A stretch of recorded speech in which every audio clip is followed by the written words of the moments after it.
देखो,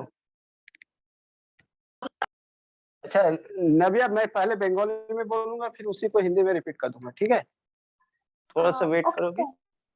okay sir. हाँ ठीक।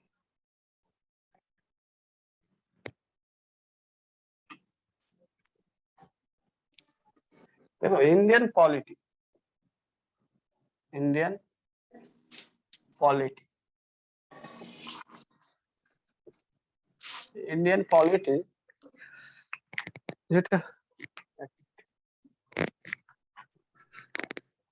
ইন্ডিয়ান পলিটি, এর মধ্যে তোমাদের জেনারেলি কোন কোন পরীক্ষাতে কভার হবে আর কি কি করা হবে সেটা একটা জিনিস বলে দিই। পুরো পলিটি, ইন্ডিয়ান পলিটি যেটা রয়েছে সে টোটাল টোটাল লেকচার তোমাদের যেরকম লেখা রয়েছে লেকচার, সেটা টোটাল লেকচার হবে 51, ঠিক আছে? টাইম ডিউরেশন যেটা রয়েছে, টাইম ডিউরেশন সেটা পুরো 2 মান্থ হবে, ঠিক আছে? 2 month. Class class Monday to Friday হবে, মানডে টু ফ্রাইডে হবে, ঠিক আছে? डेली टाइमिंग যেটা থাকবে, আচ্ছা যে মিউট করনি সে মিউট করে নাও প্লিজ, जो म्यूट नहीं किया वो म्यूट कर लो, ঠিক আছে? টাইম যেটা হবে সেটা 7 PM থেকে, আজকে একটু লেট হয়েছে কারণ কি আজকে সবাই নতুন জয়েন করছিল তাই জন্য, ঠিক আছে? আর তার 7 PM থেকে 8:20 PM অবধি ক্লাস হবে, কিন্তু এটা 8:30 ধরে রাখো কারণ কি এদিকে ওইদিকে হতেও পারে, ঠিক আছে? তাই জন্য এটা 8:30 PM করে দিলাম, ঠিক আছে? ওকে, এর মধ্যে যে সিলেবাস কভার হবে, সিলেবাস যেটা হবে, ঠিক আছে? সিলেবাস যেটা হবে সেটা তোমাদেরকে ইন্ডিয়ান পলিটি সেকশন থেকে পুরো সিলেবাস যেটা কভার হবে সে পুরো কনস্টিটিউশন পুরো পার্টটা কভার হবে, constitution, okay? Plus polity, polity means plus governance, okay? Governance, okay? Constitution plus governance দুটোই এটা কভার হবে।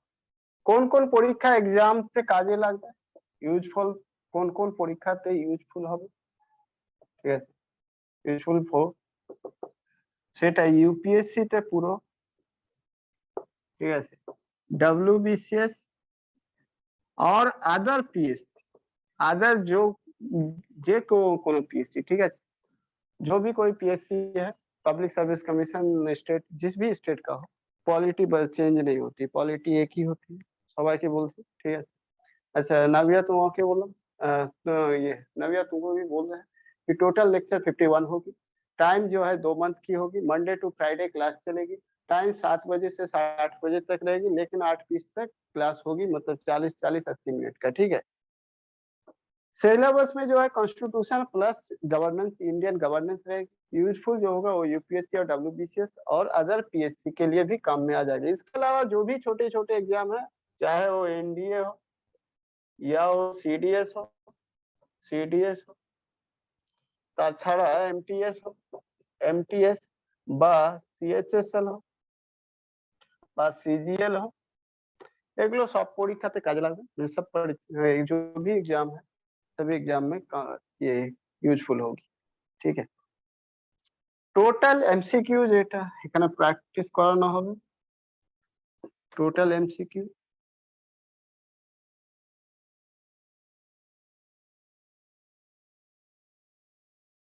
মানে প্র্যাকটিস নয়, অ্যাকচুয়ালি টেস্ট মাধ্যমে, মক টেস্ট মাধ্যমে, ঠিক আছে? ওকে, আর এটা UPSC standard plus WBCS standard, মানে মিন্স স্টেট পিএসসি স্ট্যান্ডার্ড সব হবে, ঠিক আছে? ক্লিয়ার কিনা? আদার স্টেট পিএসসি স্ট্যান্ডার্ড হবে এটা কোশ্চেন, ঠিক আছে? ওকে, তাছাড়াও যা কারেন্ট অ্যাফেয়ার্স এর রিলেটেড সিএ হবে, current affairs related to politics, related to politics, ঠিক আছে? পলিটিক্স সেটা থাক, ক্লিয়ার কিনা? আচ্ছা, এই পুরো সেশনটা যারা নতুন রয়েছে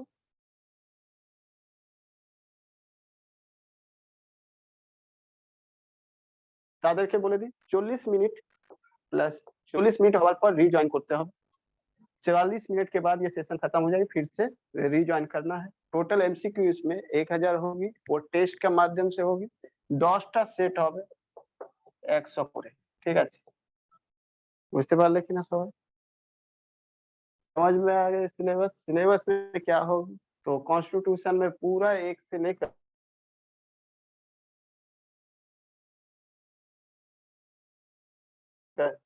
1 से लेकर 25 तक 22 पार्ट है। সিরিয়াল নাম্বার 25 तक টোটাল 22 পার্ট है, सभी को हम कवर करेंगे। 1 থেকে 25 পর্যন্ত 22টা পার্ট যা রয়েছে সব কটা কভার করা যায়, ঠিক আছে?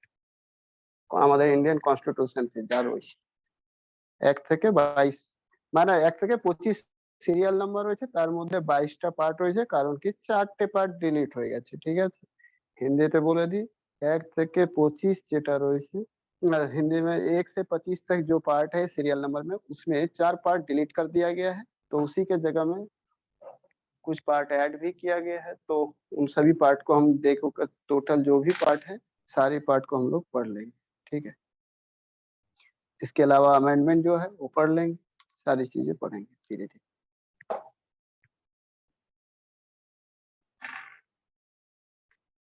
এই পর্যন্ত কারো কোনো কোশ্চেন থাকলে বলবে। नव्या तुम्हारी कोई क्वेश्चन यहाँ पर जो कुछ भी हो तो बोलो। 1 से 25 तक जितने भी पार्ट है सीरियल नंबर, ये सारी पार्ट को कवर करना है, ठीक है? टोटल 12 शेड्यूल है, वो भी कवर करना है, ठीक है? सर अभी तक तो सर कोई क्वेश्चन नहीं है। ঠিক। তোমাদের কাউকে যদি প্রবলেম থাকলে তোমরা বলতে পারো, আদারওয়াইজ আমি এগিয়ে যাব, ঠিক আছে? আদারওয়াইজ আমি এগিয়ে যাব।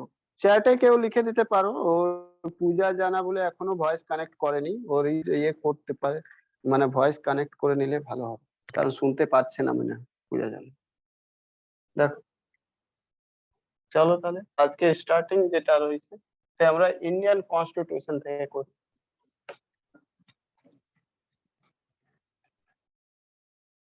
এটা বেসিক থাকলো তোমাদের সব জিনিসটা, টাইম একটু যদি বাড়তে পারে সেটা বাড়বে, কিন্তু পুরো কমপ্লিট सिलेबस করিয়ে ছাড়বো, समझ में?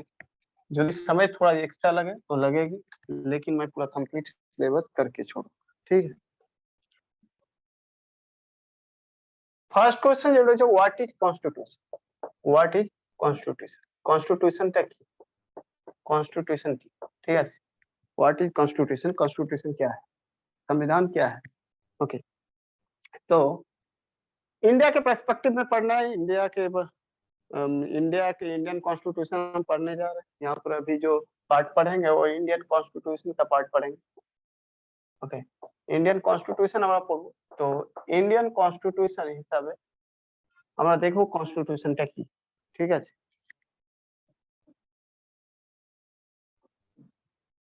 কি হলো বারবার কেটে কেটে যাচ্ছে? তো what is constitution, generally constitution কি হয়, কনস্টিটিউশন একটা অর্গানাইজ ডকুমেন্ট থাকে, ঠিক আছে?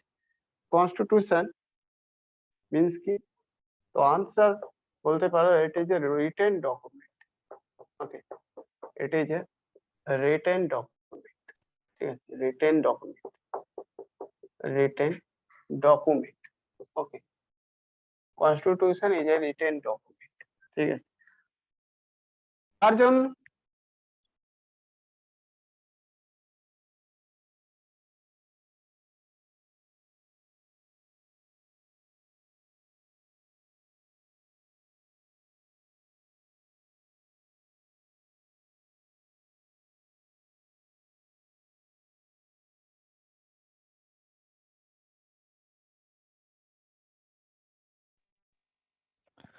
স্যার আপনার কথা শোনা যাচ্ছে না, আর বোর্ডও দেখা যাচ্ছে না। স্যারের কোনো ফোন এসছে, একটু ওয়েট করো, চলে আসবে। ওকে।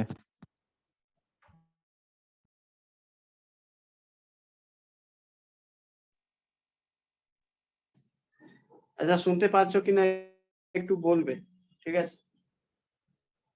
আচ্ছা ক্লাস করার সময় কেউ ফোন করবে না, আবার কিছু প্রবলেম হলে রেকর্ডিং দেখতে পরে ক্লাসের আগে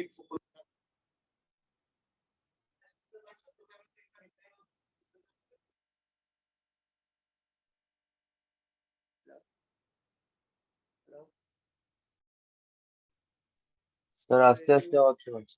আস্তে আস্তে বা কেউ দেও পিডিএফ কম্পিউটার কেউ আনমিউট করে একবার বল, শুনতে পাচ্ছ কি তানিয়া?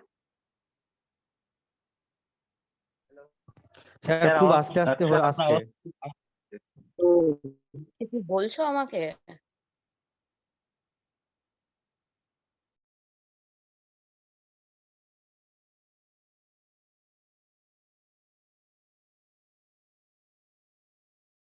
সারাদিন বলে গেলাম কি ऑडियो ज्वाइन করবে, कॉल কেউ করবে না, ঠিক আছে? कोई भी कॉल नहीं करोगे क्लास के टाइम। तो it is a written document, constitution is a written document for any organization, ঠিক আছে? for any organization or institution or country,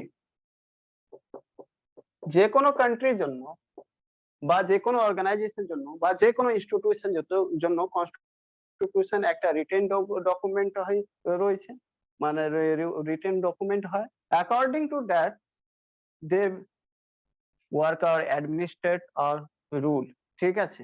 according to this written document, এই রিটেন ডকুমেন্ট যেটা রয়েছে এই অনুযায়ী কি করে মানে অর্গানাইজেশন, इंस्टीट्यूशन বা कंट्री रूल করে, ঠিক আছে? तो कॉन्स्टिट्यूशन एक रिटेन डॉक्यूमेंट है और ये किसी भी रिटेन डॉक्यूमेंट किसी भी ऑर्गेनाइजेशन या इंस्टीट्यूशन या कंट्री के लिए हो सकती है, और वो कंट्री या इंस्टीट्यूशन या ऑर्गेनाइजेशन उस रिटेन डॉक्यूमेंट में जो भी कुछ लिखा हुआ रहता है उसी के आधार पर रूल किया जाता है, ठीक है? বুঝতে পেরেছো সবাই? তো এই সেন্সে যদি ইন্ডিয়ার জন্য দেখি, এই সেন্সে যদি ইন্ডিয়ার জন্য দেখি তাহলে কি বলবো? Constitution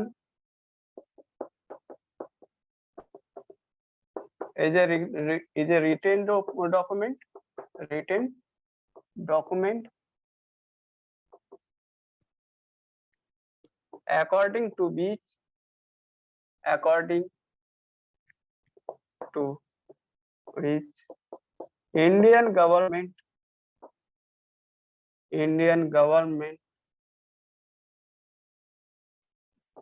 rule in India or Indian territory। এটা বলতে পারবে কনস্টিটিউশন কি রয়েছে? আমি প্রথম লাইনে বললাম কনস্টিটিউশন একটা রিটেন ডকুমেন্ট রয়েছে যেটা যে কোনো অর্গানাইজেশন, যে কোনো ইনস্টিটিউশন, যে কোনো কান্ট্রির জন্য হতে পারে। যদি ইন্ডিয়াকে একটা কান্ট্রি হিসাবে ধরি তা কান্ট্রির জন্য এটা কনস্টিটিউশন আছে। এবার ইন্ডিয়া যদি পার্লামেন্ট একটা ধরি তাহলে পার্লামেন্টে একটা ইনস্টিটিউশন রয়েছে, পার্লামেন্টের জন্য রয়েছে। যদি ইন্ডিয়ার একটা পার্টি, যদি কোনো একটা পার্টি, একটা এনজিও তাদের জন্য যদি ধরি তো কনস্টিটিউশনতে তাদের জন্য কিছু না কিছু প্রভিশন রয়েছে, সবাইকে কনস্টিটিউশনকে ফলো করতে হবে। বুঝতে পারলে কিনা? কারো যদি কোনো প্রবলেম থাকলে এই জায়গায় বল, ঠিক আছে? তো জেনারেলি তাহলে এখান থেকে যা বুঝলাম সেটা কি বুঝলাম? কনস্টিটিউশন আজকে সময় কনস্টিটিউশন, আজকে তুমি মোদি গভর্নমেন্টকে ক্রিটিসাইজ করবে, মোদি গভর্নমেন্টকে কি করবে কি মোদি গভর্নমেন্ট অটোক্রেসি হয়ে গেছে। কখন? যখন ও বাউন্ডারি, যদি একটা গভর্নমেন্টের এটা বাউন্ডারি রয়েছে, সাপোজ এটা বাউন্ডারি রয়েছে, লিমিটেশন রয়েছে, এটা কি রয়েছে? লিমিটেশন। ওকে, এই লিমিটেশনের বাইরে যদি কোনো প্রাইম মিনিস্টার এখানে রয়েছে, প্রাইম মিনিস্টার যদি আর এই কান্ট্রি রয়েছে, কান্ট্রির মধ্যে এটা একটা কনস্টিটিউশন রয়েছে, কনস্টিটিউশনের বাইরে গিয়ে যদি কাজ করে, এখানে গিয়ে কাজ করে, তাহলে কি বলবে? বলবে কি যে প্রাইম মিনিস্টার রয়েছে সে বিয়ন্ড দ্য লিমিটেশন কাজ করছে, বিয়ন্ড দ্য কনস্টিটিউশন কাজ করছে। দ্যাট মিনস এই যে বাউন্ডারি দেখতে পাচ্ছ না, এই বাউন্ডারির কাজ, লিমিটেশনের কাজ কে করে? Constitution. That means the constitution limited the government. বুঝতে পারলে কিনা? Constitution limited the government. समझ में आए? नवी क्या नाम, नविया है ना? कॉन्स्टिट्यूशन जो गवर्नमेंट को लिमिट करती है, लिमिटेड द गवर्नमेंट, और सेकंड जो है और limited the governments power. Power means वो पावर इतना दिया गया, जितना दिया गया पावर उतना ही वो यूज कर सकते, उससे ज्यादा नहीं कर सकते। कॉन्स्टिट्यूशन को पावर किस गवर्नमेंट को पावर किसने दी है? कॉन्स्टिट्यूशन। कॉन्स्टिट्यूशन किसने बनाया है? कॉन्स्टिट्यूशन को सीधा से ऐसा समझो, be the people. Be the people हम लोग ने ही इसको क्या किए हैं? बी द पीपुल हम लोग ने पावर दे रहे हैं किसको? कॉन्स्टिट्यूशन। कॉन्स्टिट्यूशन को हम लोग ने बनाया और यहीं से फिर अथॉरिटी को क्या दे रहे हैं? पावर। किसको? गवर्नमेंट को पावर दे रहे हैं। ठीक है, गवर्नमेंट को पावर दिया। गवर्नमेंट यही लोग हमारे ऊपर फिर ये कहाँ करेंगे? गवर्नेंस करेंगे। मीन्स गवर्नमेंट जो है गवर्नेंस करेंगे किसके ऊपर? यही पीपुल के ऊपर। समझ में आई? सवाल बुझते पारले कि ना? Hello, be the people constitute the constitution and provide the every segment যে কোনো জায়গাতে কি কি কোন জায়গায় কিভাবে কাজ করা যায়, আমরা কি চাইছি। অ্যাকচুয়ালি সিম্পল ভাষায় বলতে পারো constitution nothing but the actually demand of people. Demand of by the people not individual. By the পিপুলের যে ডিমান্ড রয়েছে সেটাই কনস্টিটিউশনতে কি রয়েছে? লেখা রয়েছে। আর গভর্নমেন্টকে এই জিনিসটা প্রোভাইড করতে হবে। বুঝতে পারলে কি না? ক্লিয়ার কি না? এবার ডিমান্ড কি বলবে? ডিমান্ড একটা সার্টেনিটি, একটা লিমিটেশনের মধ্যে থাকবে। কিভাবে ডিমান্ড লিমিটেশনের মধ্যে থাকবে? তো গভর্নমেন্ট এই গভর্নমেন্ট লিমিটেশন কিভাবে দেবে? তো এই ডিমান্ড মেবি অনেক বেশি হয়ে যেতে পারে, but demand should be bounded by the resource of the country. বুঝলে কি না? তো কনস্টিটিউশনতে এমন ডিমান্ড রয়েছে कि এমন নয় कि মানুষ যেটা চাইবে সেটাই হয়ে যাবে। मीन्स जो भी आदमी चाहेगी वही मिल जाएगा, ऐसा नहीं है। कॉन्स्टिट्यूशन में वो सारी डिमांड लिखी गई है, जितनी कंट्री में रिसोर्स है उतना डिमांड मिल जाएगी। मतलब हम लोगों ने डिमांड किया कैसे? तो हम लोग ने इलेक्ट करके असेंबली में, कॉन्स्टिट्यूएंट असेंबली में रिप्रेजेंटेटिव को भेजे और वो लोग के द्वारा हम अपना डिमांड को रखे और उस पर डिबेट और डिस्कशन हुआ। उसके बाद पता चला कि ऑथेंटिक डिमांड क्या है, जो साधारण कॉमन मनुष्य जो मांग रहे हैं डिमांड, वो क्या मिलेगी? क्या कंट्री में उतनी रिसोर्स है? अगर है तो फिर कॉन्स्टिट्यूशन में वो बातें लिख दी गई कि गवर्नमेंट को ये करना चाहिए।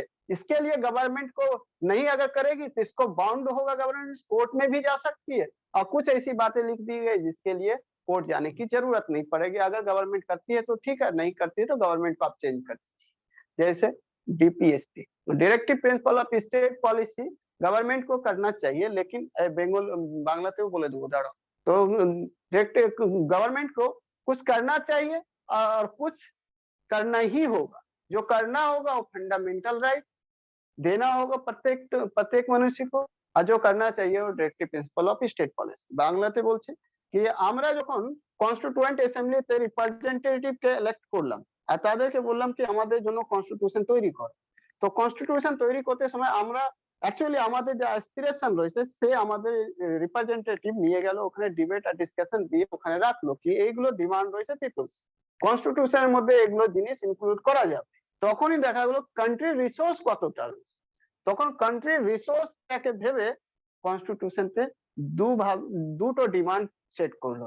একটা ডিমান্ড সেট করলো কি গভর্নমেন্ট এটা ডিউটি হওয়া উচিত আর একটা গভর্নমেন্টকে দিতে হবে।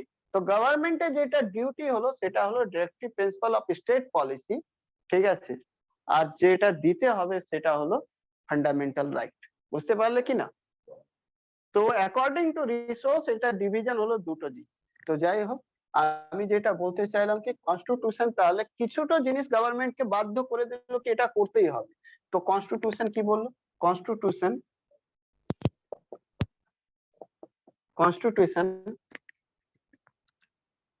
Represent our freedom. ঠিক আছে, ফ্রিডম। কনস্টিটিউশন আমাদের ফ্রিডমকে রিপ্রেজেন্ট করে, কারণ গভর্নমেন্ট তখন যে কোনো সময় ফ্রিডমকে আমাদের শেষ করে দিতে পারে যদি কনস্টিটিউশন না থাকে। যেহেতু রিটেন ডকুমেন্ট রয়েছে তাই জন্য ওখানে লেখা রয়েছে কি মানে প্রত্যেকটা মানুষকে এগুলো ফ্রিডম দিতে হবে। এগুলো ফ্রিডম না দিলে গভর্নমেন্ট নিজের ডিউটি থেকে পিছিয়ে যাবে, তার মানে গভর্নমেন্ট কনস্টিটিউশনের বিয়ন্ড গিয়ে কাজ করছে, দ্যাট মিনস দ্য অটোক্রেটিক মতন ভাবে গভর্নমেন্ট কাজ করছে। তো গভর্নমেন্ট যদি ঠিকঠাক ভাবে অ্যাকর্ডিং টু কনস্টিটিউশন চলতে হয়, তাহলে মানুষের কিছু ফ্রিডম রয়েছে, সেই ফ্রিডম দিতে হবে, that means the freedom fundamental right. Fundamental right K provide করতে হবে প্রত্যেকটা মানুষকে, ঠিক আছে? আচ্ছা, বলছি স্যার, গভর্নমেন্ট বলছি ফান্ডামেন্ট, স্যার, হ্যাঁ যেটা এখনই বললেন কনস্টিটিউশন রেসপন্ড ইওর ফান্ডামেন্টাল, ওটার আগেরটা একটু আরেকবার বলবেন, নেটটা একটু প্রবলেম হচ্ছিল। মানে এটা বললাম কি আমরা কনস্টিটিউশন তৈরি করেছি কিভাবে, আমরা কিছুটা লোককে ইলেক্ট করলাম, মানে লিডারকে ইলেক্ট করলাম, যেটা কনস্টিটিউয়েন্ট অ্যাসেম্বলির মেম্বার হলো, আর সেই মেম্বার গুলো গিয়ে ওখানে ডিবেট ডিসকাশন করার পর ঠিক করলো কি গভর্নমেন্ট কি করা উচিত আর গভর্নমেন্টকে কি করতে হবে। মানে ওয়ার্ডটা তো তফা আছে, দেখো কি করা উচিত আর কি করতে হবে। মিন্স করতে হবে মানে 100% তাকে করতে হবে, আদারওয়াইজ গভর্নমেন্টকে কোর্টে যেতে হবে। মানে যদি মানুষ গভর্নমেন্টের এগেন্সে কেস করে দেয়, গভর্নমেন্টকে কোর্টে গিয়ে জবাব দিতে হবে।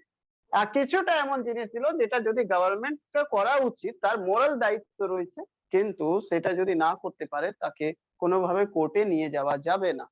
কেন কি কিছুটা যদি যদি আমরা বলি কি প্রত্যেকটা মানুষকে हाँ। हिंदी एक्सप्लेन कर दीजिएगा हाँ सर, हिंदी में भी एक्सप्लेन कर दीजिएगा। हाँ, हिंदी में भी बता दूंगा।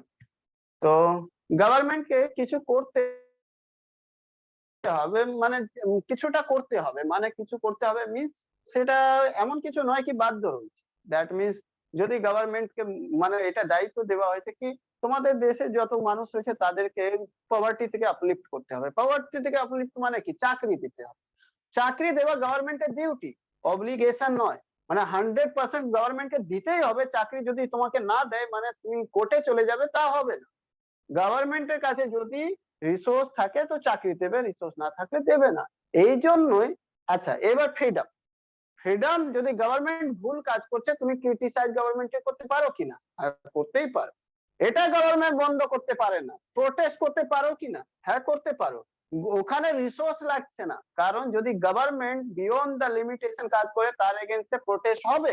মানে গভর্নমেন্টকে এটা প্রোভাইড করতে হবে তাকে ফ্রিডম রাইট।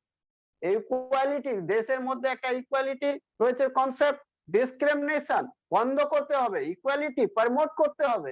এটার জন্য টাকা লাগবে না, খুব বেশি রিসোর্স লাগবে না, তাই জন্য গভর্নমেন্টকে এগুলো কাজ করতে হবে। যদি এটা কাজ না করে তাহলে কালকে গভর্নমেন্টকে কোর্টে জবাব দিতে হবে। কেউ যদি কেস করে দেয় গভর্নমেন্টের এগেইনস্টে, গভর্নমেন্টকে জবাব দিতে হবে। মিন্স ফান্ডামেন্টাল রাইট, যেগুলো ফান্ডামেন্টাল রাইট রয়েছে সেগুলো গভর্নমেন্টকে প্রোভাইড করতে হবে। যেগুলো ফান্ডামেন্টাল রাইট নেই, যেগুলো directive principal of state policy, মানে সোজাসুজি ব্যাপার, যেটা কোনো না কোনো ভাবে কান্ট্রির রিসোর্স সাথে কানেক্টেড রয়েছে। তো কান্ট্রি জানো তোমরা কি আমাদের কান্ট্রির রিসোর্স কম রয়েছে, পপুলেশন বেশি রয়েছে, প্রত্যেকটা মানুষকে স্যাটিসফাই করতে পারবে না গভর্নমেন্ট একবারে। যেমন কি বাড়ি তো মোটামুটি 25% এর কাছে বাড়ি নেই, তার মানে কি একবারে বাড়ি দিয়ে দেবে সবাইকে? একবারে সবাইকে বাড়ি দিয়ে দিলে ইন্ডিয়া যে বাজেট রয়েছে তার 5 বছরের বাজেট যদি পুরোটাই অ্যালোকেশন করে দেয় তাতেও 25% বাড়ি ইন্ডিয়াতে সবাই পাবে না, ঠিক আছে? তাই জন্য বলা হলো কিছুটা পার্ট থাকতে দাও যেটা গভর্নমেন্টের ডিউটি, আর কিছুটা পার্ট থাকতে দাও গভর্নমেন্টের অব্লিগেশন, মানে দিতেই হবে। তো অব্লিগেশন যেটা হলো সেটা কোর্টে যাবে, যদি না করে কোর্টে যেতে পারে। আর যেগুলো ডিউটি রয়েছে তার জন্য কোর্টে যাওয়ার কোনো দরকার নেই, কেউ যাবে না, কোনো কেস হবে না। गवर्नमेंट করতে পারলে ভালো, না করতে পারলে 5 বছর পর गवर्नमेंट के चेंज করে दिए। एबार हिंदी में सुन लो, हिंदी में यही बोल रहे थे कि कॉन्स्टिट्यूशन को बनाने के लिए हमारे ही रिप्रेजेंटेटिव गए, हम लोग ने ही उनको इलेक्ट करके भेजे थे, ठीक है? और उन लोगों को हमारे ही इंस्पिरेशन को वहां रखना था कॉन्स्टिट्यूएंट असेंबली में। तो वहां पर उन लोगों ने डिबेट किया, डिस्कशन किया। डिस्कशन करने के बाद उन लोगों ने ठीक किया कि क्या चीजें जरूरी है। अब उसमें जरूरी है कौन सी चीजें बहुत जरूरी है और कौन सा चीजें जरूरी है, लेकिन उसको पूरा गवर्नमेंट आज एक बार में नहीं किया जा सकता है। तो जिन चीजों के पीछे कंट्री का रिसोर्स लगेगी, रिसोर्स तो कंट्री में कम है, तो उन चीजों को गवर्नमेंट का ड्यूटी रख दिया गया कि इसे करना चाहिए गवर्नमेंट के। जैसे वेलफेयर, प्रत्येक मनुष्य का कल्याण करना चाहिए, प्रत्येक आदमी का जॉब देना चाहिए, कोशिश करना चाहिए, हेल्थ देना चाहिए, एजुकेशन देनी चाहिए, ये सारी चीजें देनी चाहिए, ठीक है? तो ये स्टार्टिंग में ये कर दिया कि गवर्नमेंट का ड्यूटी है, ठीक है? सबको पानी पीने का सबको सप्लाई वाटर देना चाहिए, ठीक है, एनवायरमेंटल को प्रोटेक्शन करना चाहिए। लेकिन इतनी सारी चीजों को करने के लिए गवर्नमेंट के पास उतना पैसा तो एक बार में आएगी नहीं, तो बोले गवर्नमेंट को करना चाहिए आपको, आप करेंगे, इसको धीरे धीरे कीजिएगा। मतलब ये directive principle of state policy के पार्ट बना दी गई। लेकिन कुछ चीजें जो बोली जिसमें रिसोर्स की जरूरत नहीं है, गवर्नमेंट चाहे तो कर सकती है, जो जस्टिस, प्रत्येक व्यक्ति को जस्टिस देना चाहिए, प्रत्येक व्यक्ति को ये इक्वालिटी देनी चाहिए, प्रत्येक व्यक्ति को डिस्क्रिमिनेशन से बचाना होगा, अनटचेबिलिटी को हटाना होगा, छुआछूत को हटानी होगी। इसमें तो पैसा गवर्नमेंट को नहीं लगेगी, इसमें गवर्नमेंट का एस्पिरेशन और सोल और माइंड चाहिए, उसमें हार्मोनी, सोसाइटी में हार्मोनी लानी चाहिए। तो ये सारी के लिए तो कोई गवर्नमेंट के अगेंस्ट अगर फ्रीडम ये प्रोटेस्ट कर रही तो उन्हें करने दो, ये अधिकार के लिए गवर्नमेंट को कोई पैसा खर्चा करने की जरूरत नहीं है। तो इसलिए इसको बता दिया कि गवर्नमेंट को इसको करने देना ही होगा, ये मतलब फंडामेंटल राइट है, प्रत्येक मनुष्य के जीवन में ये राइट तो होनी ही चाहिए। तो ये सारी राइट को गवर्नमेंट को करने देना चाहिए। अगर ऐसा नहीं करेंगे तो फिर कोई भी आदमी जाकर PIL फाइल करेंगे, आपको सुप्रीम कोर्ट में ले जा सकते हैं, तो मतलब गवर्नमेंट को सुप्रीम कोर्ट में घसीट सकती हो। तो पूरे पार्ट को कॉन्स्टिट्यूशन के जनरली 2 भाग में डिवाइड किया गया इंडिया के कॉन्सेप्ट में, ठीक है। बाद में समय के साथ क्या कर दिया गया कि एजुकेशन जो है वो अब जीवन का जरूरी पार्ट बन गया, तो उन्हें फंडामेंटल राइट में बना दो, और गवर्नमेंट को अब एजुकेशन भी प्रोवाइड करना होगा। 6 से 14 साल की उम्र के जो भी लड़के लड़कियां हैं उनको फ्री में एजुकेशन प्रोवाइड करने का गवर्नमेंट का ये ड्यूटी नहीं, अब दायित्व, इसको करना ही होगा, बाउंडेड है। अगर नहीं ऐसे करते हो, कोई भी लड़के उठ कर आएंगे 14 साल के कम और बोलेंगे सरकार ने मुझे फ्री में नहीं पढ़ा रहे हैं, और जाकर केस कर देंगे सुप्रीम कोर्ट में, और सरकार को जवाब देना होगा क्यों नहीं उन्हें पढ़ा रहे हो। समझ में आए? क्योंकि ये जीवन का बेसिक पार्ट बन गया है, इसलिए अब सप्लाई वाटर नहीं दोगी तो फिर गवर्नमेंट को केस कर दिया जाएगा कि आपने प्योर वाटर सप्लाई नहीं कर रहे हो। तो ये फंडामेंटल राइट का पार्ट बन चुकी है, राइट टू लाइफ का पार्ट 21 नंबर आर्टिकल के। तो समय के साथ साथ देखो अब क्या है, पहले जब हम लोग जिस चीजों को बता रहे थे ड्यूटी, आज वही हो गया है क्या, फंडामेंटल राइट का पार्ट, जिसे गवर्नमेंट पहले वो ये directive principle of state policy में मानती थी, आज उसी को फंडामेंटल राइट में मान रही है, ठीक है। মানে কালকে যেটা জিনিসকে ডাইরেক্টিভ প্রিন্সিপাল অফ স্টেট পলিসির পার্ট মানতো, গভর্নমেন্ট করলে ভালো, না করলে কোনো প্রবলেম নেই, আজকে সেটাই গভর্নমেন্টকে করতে হবে, না করলে তো গভর্নমেন্টকে কোর্টে যেতে হবে, মানে ফান্ডামেন্টাল রাইটে পার্ট হয়ে গেল। তার মানে কি সময়ের সাথে চেঞ্জ হয়ে গেল কনস্টিটিউশনের জিনিস।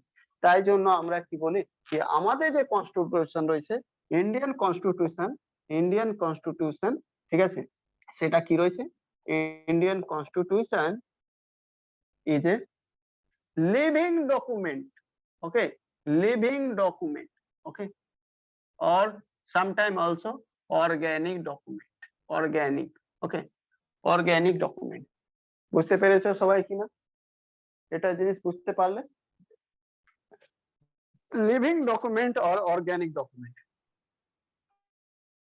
কারণ কি সময়ের সাথে আমাদের কনস্টিটিউশনের মধ্যে অ্যামেন্ডমেন্ট করা যাবে, চেঞ্জ করা যাবে, এডিট করা যাবে, বুঝতে পারলে? যে দরকার হবে লাইফে, এডুকেশন আগে দরকার হতো মনে করতাম না, তখন গভর্নমেন্টের ডিউটি পার্ট মধ্যে ছেড়ে দিয়েছিলাম। আজকে সময় এডুকেশন ইম্পর্টেন্ট হয়ে গেছে, তো ফান্ডামেন্টাল রাইটের মধ্যে রেখেছি কি গভর্নমেন্টকে আজকে প্রোভাইড করতে হবে, না হলে কেস করে কোর্টে চলে যাবে, কোর্টে গিয়ে কেস করে দেবে, গভর্নমেন্টকে জবাব দিতে হবে। বুঝতে পারলে কিনা? এ নাবিয়া समझ में आई? Yes sir. চলো, তো বেসিক ইন্ট্রোডাকশন যদি কেউ এখন অবধি যদি না বুঝতে পারো তো বলতে পারো, ঠিক আছে। কোনো জায়গায় যদি প্রবলেম হয়েছে, যদি বেসিক ইন্ট্রোডাকশন তে বল। আমি তাহলে কি বললাম? হ্যাঁ বলো বলো, তাড়াতাড়ি বলো। বলি স্যার ওই ফান্ডামেন্টাল রাইটস স্যার ওটা দিতেই হচ্ছে, আর ওই গভর্নমেন্ট স্টেট পলিসি সিচুয়েশন থেকে দিতে হবে না, state government directive principle of state policy যেটা রয়েছে সেটা গভর্নমেন্টের ডিউটি রয়েছে, যদি না দেয় তাহলে বেশি বেশি তুমি ইলেকশনে ওকে নেক্সট ইলেকশনে ওই গভর্নমেন্টকে আনবে না, তুমি আমাকে কোন রকম কাজ করে নিয়ে আমার জন্য, তোমাকে আমি রাখবো না, নতুন গভর্নমেন্টকে ইলেক্ট করে নিয়ে আসবে, কিন্তু তার জন্য কোর্টে গেলে হবে না। মানে directive principle of state policy কোর্টে ইনফোর্সেবল নয়, কিন্তু ফান্ডামেন্টাল রাইট কোর্টে ইনফোর্সেবল। যাই হোক, যখন যাব ডিটেলস তখন বলবো, এখন একটা লাইনে জাস্ট শেষ করলাম ওই জিনিসটাকে, ঠিক আছে, কারণ ওটা পার্ট নাম্বার 3 আর পার্ট নাম্বার 4 এর ব্যাপার রয়েছে, ঠিক আছে, ক্লিয়ার?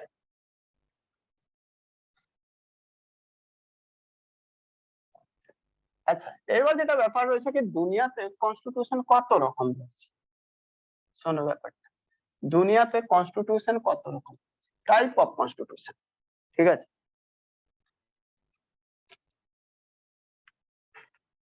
লেখার কোনো দরকার নেই, সবকিছু জিনিসটা তোমরা পেয়ে যাবে। দুনিয়াতে কনস্টিটিউশন কত রকম রয়েছে means types of constitution in the world, ঠিক আছে? কনস্টিটিউশন দুনিয়াতে কত রকম রয়েছে, তো দুনিয়াতে দু রকম কনস্টিটিউশন রয়েছে।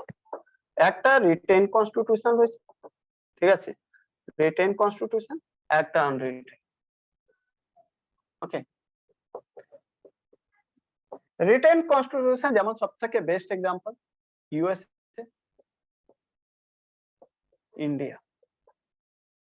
ঠিক আছে? আর কি মোনাকো, মোনাকো, এগুলো কান্ট্রি তুমি এক্সাম্পল নিতে পারো। আনরিটেন কনস্টিটিউশন যেমন সবথেকে বেস্ট এক্সাম্পল ব্রিটেন, ব্রিটেন আর ইউকে, ঠিক আছে? Clear?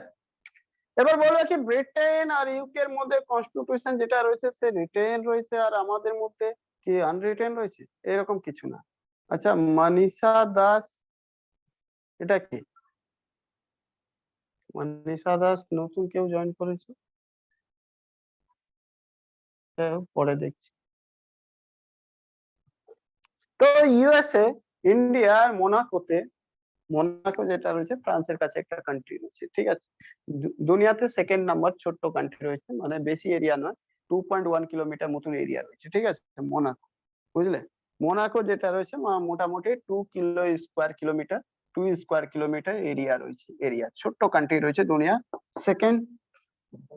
Second smallest country, Vatican city পর এটা সেকেন্ড কান্ট্রি রয়েছে। ওকে, এবার ব্যাপারটা বোঝার চেষ্টা করো কি ইন্ডিয়াতে রিটেন ইউএসএ তে রিটেন, আমি এক্সাম্পল কেন নিলাম সেটা শুনে রাখো। ইউএসএ তে যেটা রয়েছে ওল্ডেস্ট রিটেন রয়েছে, ওল্ডেস্ট রিটেন, ওকে, ওল্ডেস্ট রিটেন কনস্টিটিউশন, ক্লিয়ার কিনা? ইন্ডিয়াতে যেটা রয়েছে সে লার্জেস্ট রিটেন কনস্টিটিউশন, ওকে। ইন্ডিয়াতে কনস্টিটিউশন যেটা রয়েছে তোমাদের পরীক্ষার্থী জিজ্ঞেস করে অনেক সময় কি অ্যাপ্রক্সিমেটলি কত ওয়ার্ড রয়েছে, তো 1,45,000 ওয়ার্ড রয়েছে, ঠিক আছে? আমাদের কনস্টিটিউশন, ওকে। এটা দুনিয়ার সব থেকে লার্জেস্ট আর লেন্দি কনস্টিটিউশন রয়েছে। আচ্ছা, মোনাকোতে যেটা রয়েছে সে স্মলেস্ট কনস্টিটিউশন রয়েছে, স্মলেস্ট রিটেন কনস্টিটিউশন, ঠিক আছে? স্মলেস্ট রিটেন কনস্টিটিউশন, ওকে। এই স্মলেস্ট রিটেন কনস্টিটিউশন মাত্র এখানে রয়েছে 3,800 ওয়ার্ড, ঠিক আছে? ওয়ার্ড রয়েছে 3,800, আর এর থেকে বেশি ওয়ার্ড নেই, ঠিক আছে? ক্লিয়ার কিনা? 3,800 ওয়ার্ড রয়েছে মাত্র।